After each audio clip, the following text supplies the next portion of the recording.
Hey there, John here. I want to talk to you about a subject that's come up a couple times in the last couple of weeks, and I just haven't gotten around to really sharing some information with all of you. And this is a subject that people find quite controversial, and that is, what do you do when you have to terminate an employee? Should you terminate them? Get all kinds of those kinds of questions. And if you look down there in the lower left-hand side, you see one of the books I wrote was The Burning Issues of Employment Law. And so before I went on to get my MBA in HR management, I had seriously considered going and get a Juris Doctorate and specializing in employment law.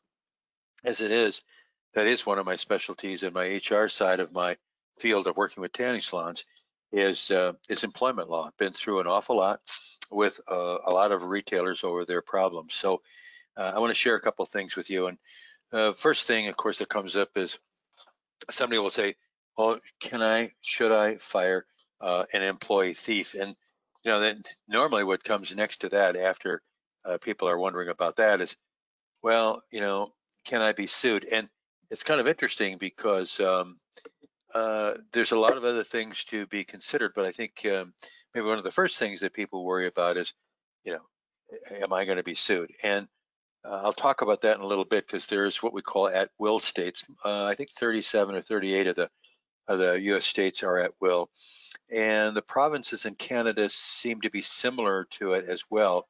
Although I don't think Canada is anywhere near as litigious as the U.S. But anyway, the point is, can you be sued? Somebody can sue anybody for almost anything if they have the attorney or the fees to use whatever. And sometimes it's a little crazy, but most of the time, an employee that you have to discharge, if you handle it correctly, whether it's for regular performance and specifically for dishonesty. Dishonesty is even more a little bit sensitive in how you handle that. So can you be sued? Yeah, it's possible that you could, but if you have your act together, then you're going to be fine.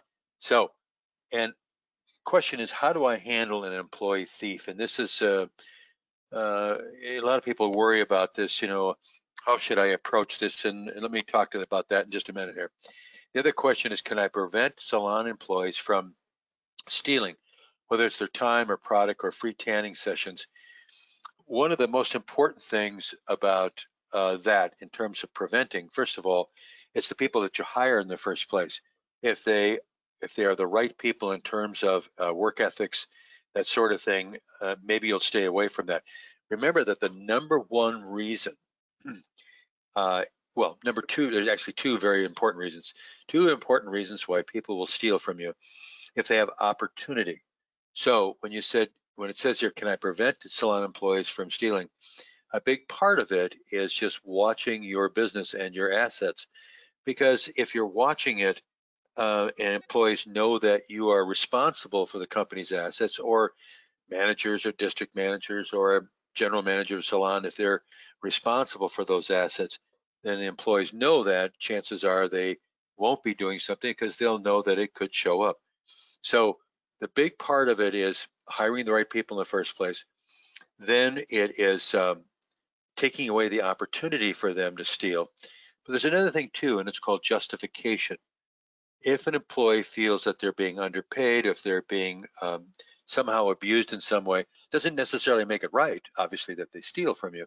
But that's what you have to have. Those particular two elements is you have to have the opportunity and the justification. So if you want to prevent some of that, hire good people in the first place, be a good manager of people, and that tendency will, it'll go away. But there are occasions when people do steal. So here's a question. I love getting this one. Should I give an employee thief a second chance? When people ask me and they say that they have proven, or in particularly if the employee has admitted that they're stealing something or whatever, and then someone will say, well, should I give them a second chance? I kind of bristle at that, because asking or supplying a second chance to an employee thief, it's kind of like asking the question, can you be semi-pregnant? You're either honest or you're not. And I just don't like giving an employee thief another chance, because they did it once, they very well could do it again. The best predictor with employees in a lot of aspects in our life. Our best predictor in the future is what happened in the past. So I wouldn't do it. And if you do it, if you do give an employee a second chance, and I can tell you other employees will know it. And then when you get to the point where you do want to fire an employee for dishonesty, when we go back up to the first point, can I be sued? That other employee might say, well, you didn't fire this person, you gave him a second chance. And that would make your management of your people inconsistent. And that's what lawyers look for, whether it's in your handbook or the way that you conduct the management of your people. Lawyers are looking for inconsistencies. And if they can find that, that's what they'll go after. Okay, so here's a big one. Should I prosecute? It's rare that I would recommend to a client to prosecute. If you had a confession and they signed it in front of yourself and another employee, so you have a witness, it just depends on the severity of it, which I'm going to talk about in a minute. 8 years ago, a salon chain that was a client of mine brought me in on a holiday weekend. We had a fly-in special because they were discovering that their general manager of their 8 salons was stealing from them. And by the time we got done doing our investigation, we had uncovered that they took well over $150,000 over 6 years. It took a lot to get it out of, and we brought the police in and whatever. But I would say, unless you've got something really egregious like that, and you have very, very good proof, I would be very careful about prosecuting, because it is something that you really have to have your act together. Again, they sign a confession, but if they're stealing $100 from you, is it really worth it? I mean, and you may think that it is because you want to teach them a lesson, or you want to send a message to the rest of your employees. I'm going to talk about this in a second where we can balance this off. Okay, now the standards of handling a suspected employee thief. And these are standards. So first thing that you want to consider is how, where, and who told you that an employee was stealing. You have to be very careful of that, because sometimes, as you know, salons have cliques of people. They get jealous at each other or whatever, just kind of goofy stuff going on. And so when you gather evidence, make sure that it's objective and they're not just taking somebody else's point of view. And the question is, can you verify what you've been told or have seen, and just don't accept hearsay, because sometimes people do some pretty strange things to attack other employees. So make sure that you've got your act together. Okay, so next thing. This is another thing that comes up, is that, and this is where employers tend to get themselves in trouble. And I've seen this many times in salons. If there's a theft thing going on, they take it personally and they feel that this employee has betrayed them, particularly like in the case I mentioned, the chain that we found all that money that was missing. And by the way, that was because that the salon, the chain owner, allowed opportunities for that person to steal, that they didn't have oversight on what was going on. I can't go into all the, because it's a very confidential thing, but if they would have done any oversight on it all, they would have seen this a long time ago. Well, anyway, so of course their first reaction was they felt betrayed. They felt that this person had been with them a lot of years, and their emotions take over. And when your emotions take over with an employee theft situation, you can easily get into trouble, because you can say and do things that you shouldn't be doing, not only necessarily to that employee, but to other employees. So you have to remember, park your emotions aside. Now, the other thing you want to ask, is there an overall pattern of poor performances? So it's unusual that you'll find an employee thief that's a crackerjack salesperson in a salon. Very unusual that you'll find that. Normally, if they have the justification and if they have the ethics to do that, typically they're not doing the other parts of their job. Now, it's not always that your weakest salespeople are going to be thieves. That's not the case, but you want to look at what their pattern of overall performances are, because the reason you want that is if you think you have a employee thief, but you don't quite have all the documentation that you think is justified in firing them for that reason, then you don't fire them for dishonesty. You can fire them for other, like poor performance of some kind. Make sure that every time that you have an issue with an employee that you think is questionable from an honesty point of view or from a performance point of view, that you put a little notes and you date it and you put it in a file for them. So you've got a track record there. You've got some paper to cover your butt with if in fact you do fire them and their uncle is an attorney and wants to bring a wrongful termination suit against you. Okay. Now, the other question you have to ask, and I mentioned it before, is how big is this issue that you're dealing with, this employee theft? And the question is there an acceptable level of dishonesty? I think there's an acceptable level of misjudgment on people's part where maybe the intent wasn't to be dishonest. So if somebody hands out a free upgrade with the intent of trying to help this customer get up to another level of commitment in their, even if it's a 30-day or their EFT or whatever, I would not consider that to be dishonest. Now, if you see that they've given the same person 6 upgrades, and that's where that oversight comes in. You've got to be watching what your employees are doing. But if they're doing that, then something, especially they're giving free tans and upgrades to their family or whatever, that's not a good sign. Okay, and I mentioned before at will stage versus right to work. Right to work, the original right to work laws came up to free people from having to join a labor union. So I'm not even going to go into that. But the at will states means that you can fire somebody for literally no reason at all, with the exception of, you have to be careful that you can't violate the Civil Rights Act.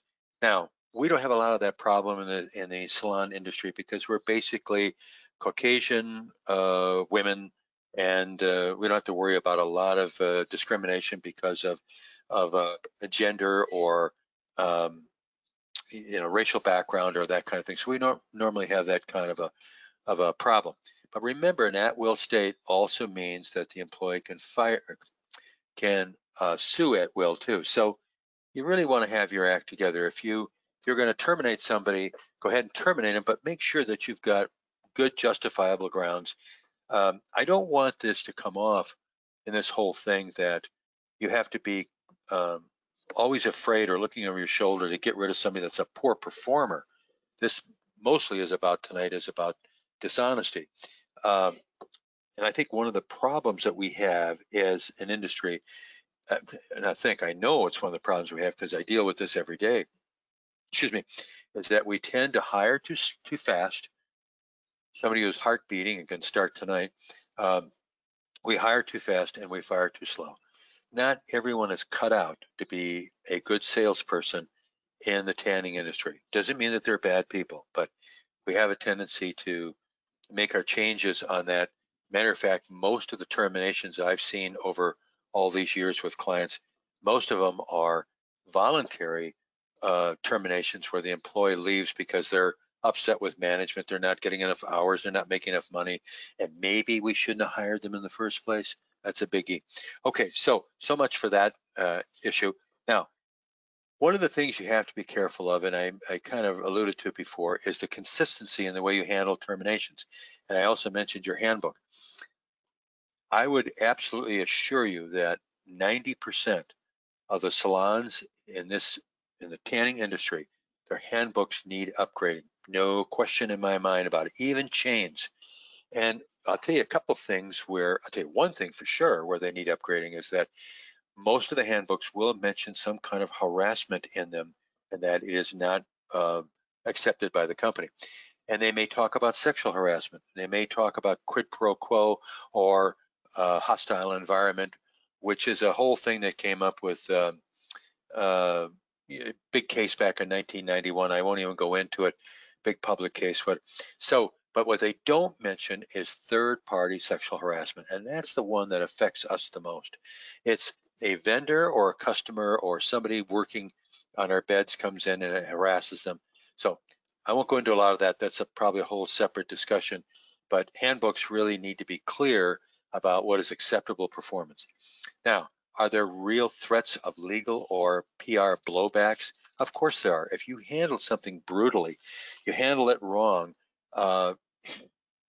Used to be, 20 years ago, we didn't have the internet. At least I don't think we did. 20, be 2000. I don't. Well, maybe we did. All right, so 30 years ago when I first started this business. But today, I mean, my gosh. Now, if somebody gets fired because of poor performance or dishonesty, and they get on social media, um, you can't stop them if they want to do that. But most people can read through that kind of stuff. That is like a whole separate discussion I have with my clients on how to handle PR. I have a client right now that Cro-Magnon man went in 5 of their salon bed rooms, whatever, tanning rooms, and put cameras in each one of those and took literally hundreds of pictures of naked customers, probably selling it to the deep web, dark web somewhere, I don't know. And so the PR thing there is a little crazy. But if you have to fire somebody and they get on the internet and bitch and moan about the fact that they've been fired, most people can see through that. But as long as you have your legal behind covered, you're not going to be in too much of an issue with that. Okay, now the question is, do you have a strategy for terminations? How will you handle it? And how about staff coverage? So I think most salon owners and managers they're pretty smart about this kind of thing, that, well, I'm going to fire somebody, I have to make sure that I can cover their shift. But I would tell you this, that that maybe covering the shift may not be the most important thing to think about. And the most important thing might be in your strategy might be, so they stole from you, then what? And so what is your goal with an employee thief? And what your goal is to stop additional losses. And so, you may want to cover a shift or so, but it's depending upon what they're doing, they could keep stealing from you. And if it's been egregious, you want to get them out of there. And the goal is to stop the bleeding, if you will. So with a dishonest employee, you want to get them out for a lot of different reasons, not only because they're stealing resources from you, but also the fact that other employees know what's going on. And this is a really curious thing. I've done a lot of investigations over many years, and the other employees typically know when there's a dishonest employee. And so your goal is to get rid of that dishonest employee before that cancer spreads to the other employees. Because if the other employees see that you're not doing anything about it, maybe they'll be tempted, because they think that opportunity to move on and do something themselves.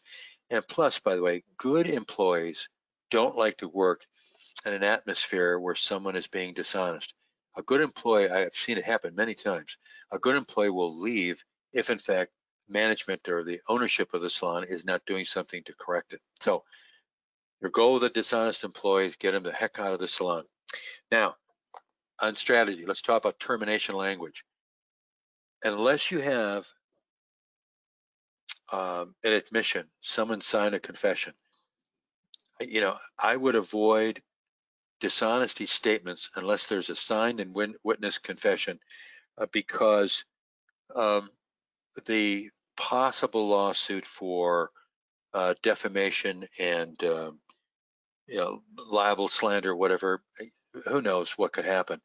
The problem also with termination language is that if you have files for your employees and other employees see it and they see that you fired this person for dishonesty, you can't trust the mob effect of people that work for you sometimes, and they'll just shoot their mouths off and say, well, Lisa got fired over this or that or whatever, and I heard that Lisa was stealing or something. So the termination language, when you do a termination, I would avoid it. I would talk about other performance issues.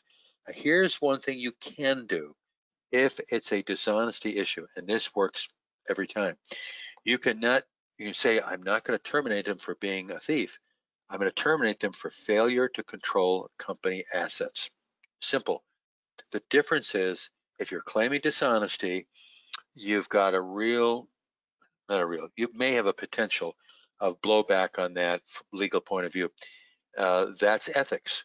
But if you say that you fired them for failure to control company assets, then that's competency.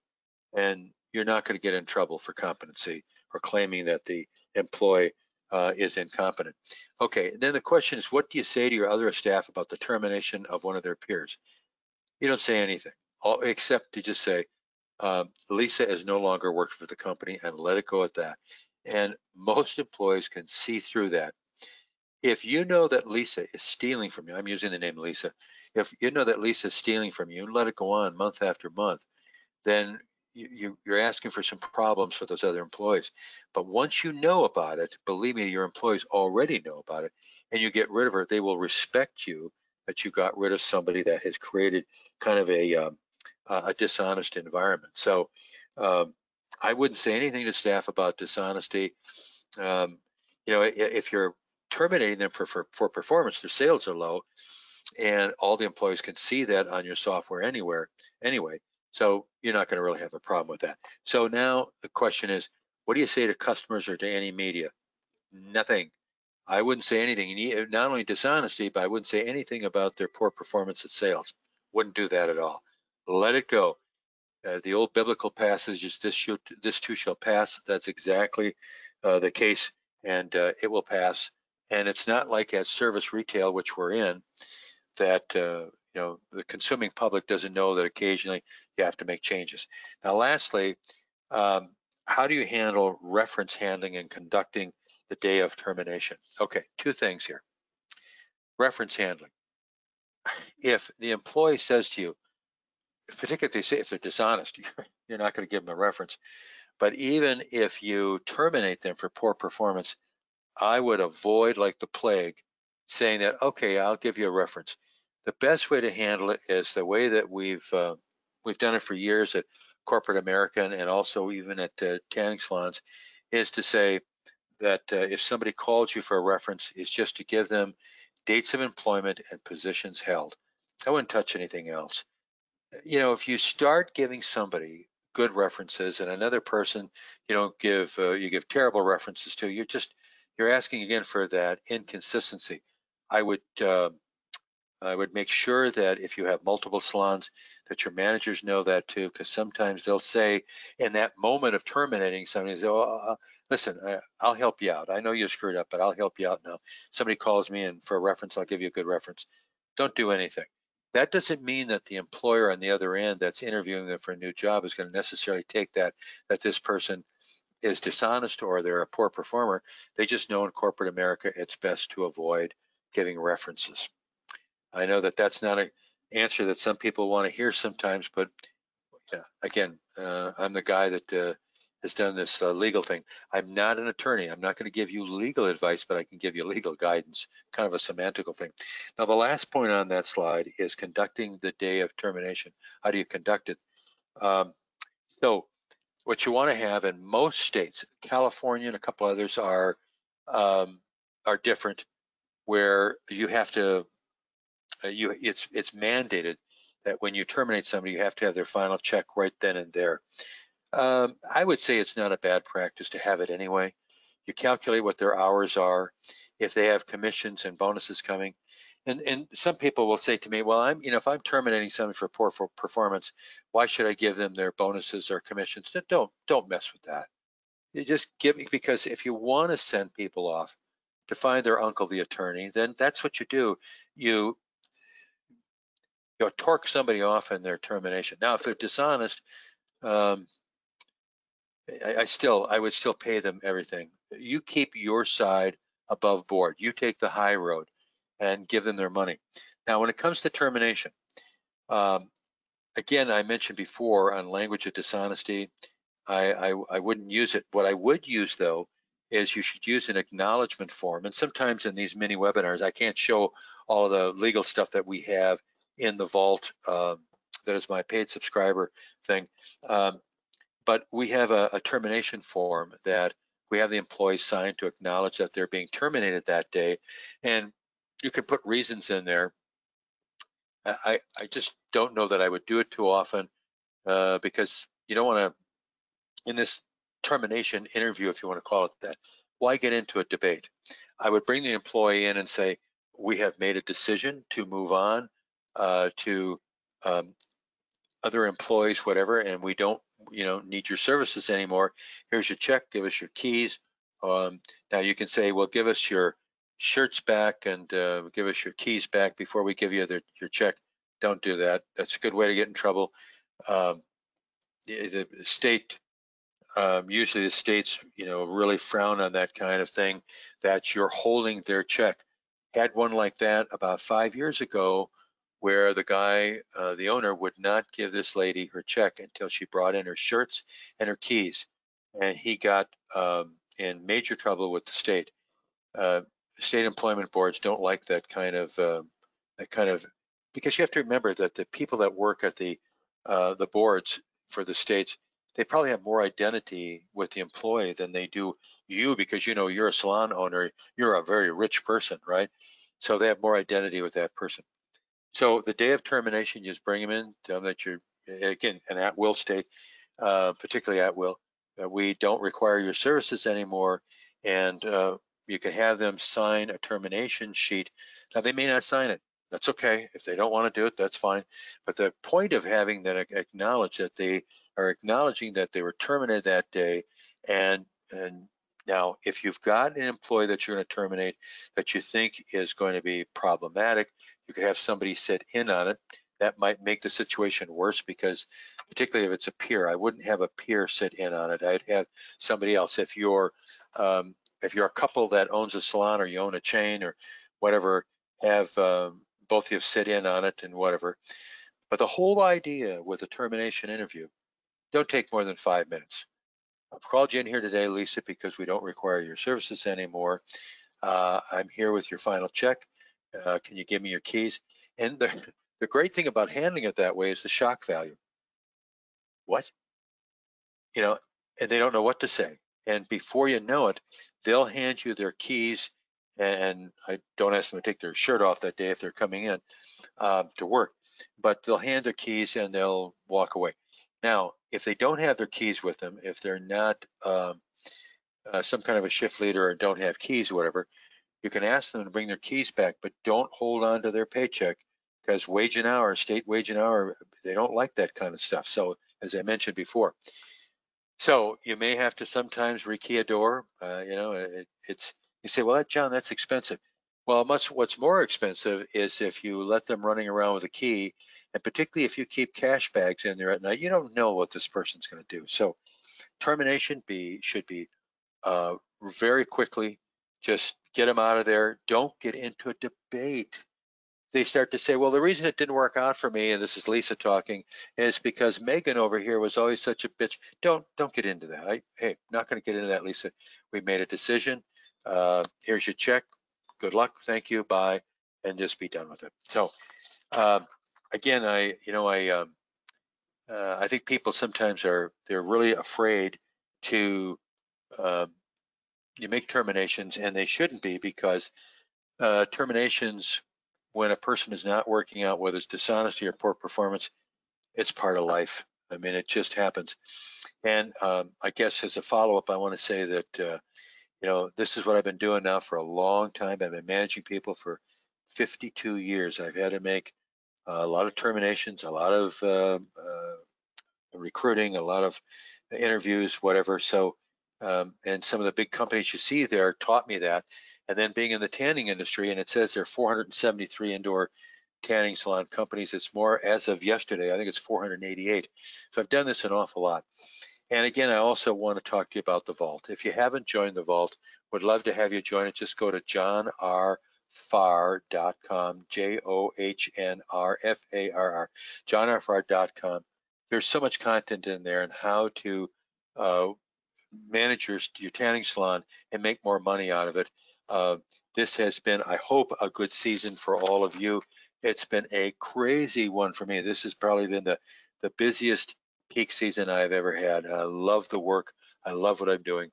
and I love our industry. So I hope by the time you see this, you're being slammed. Talk to you soon.